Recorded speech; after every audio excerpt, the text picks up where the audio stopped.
City Mouse and Country Mouse, based on a fable by Aesop.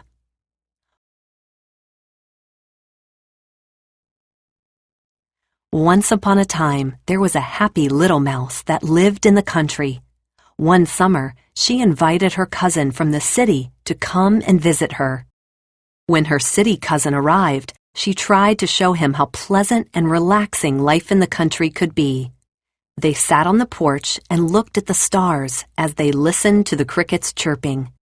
They nibbled on delicious country food, such as breadcrumbs, cheese bits, nuts, and berries. "Are you enjoying country life, dear cousin?" the country mouse asked. But the city mouse was not impressed at all with country life. He missed the sounds of taxis and buses. He missed the shops and people walking in the busy streets. In fact, he was quite bored.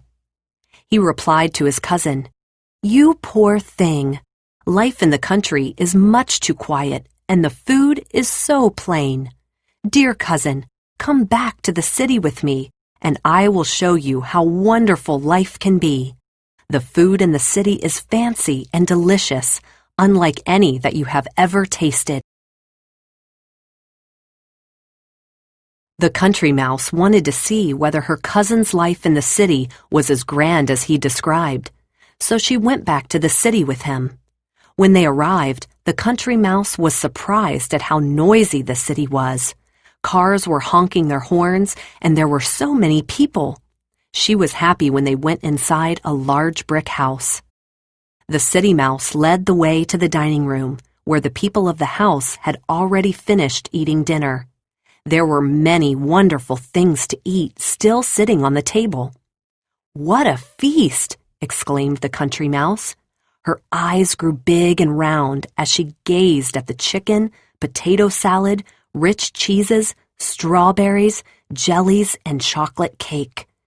The country mouse began to think her cousin was right, and perhaps she should move to the city.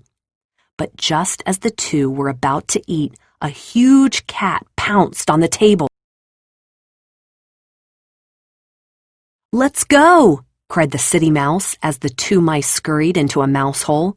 "That big cat lives here," explained the city mouse to the trembling country mouse. "We will have to hide for a while, but we can go back and eat later after he is gone." But the country mouse shook her head. She said, "As soon as that cat is gone, I'm going home just as fast as I can. You are welcome to all the fancy food you can eat. As for me, I think it is better to eat simple food in peace and safety." And the country mouse went back to her simple life in the country and lived happily and peacefully ever after.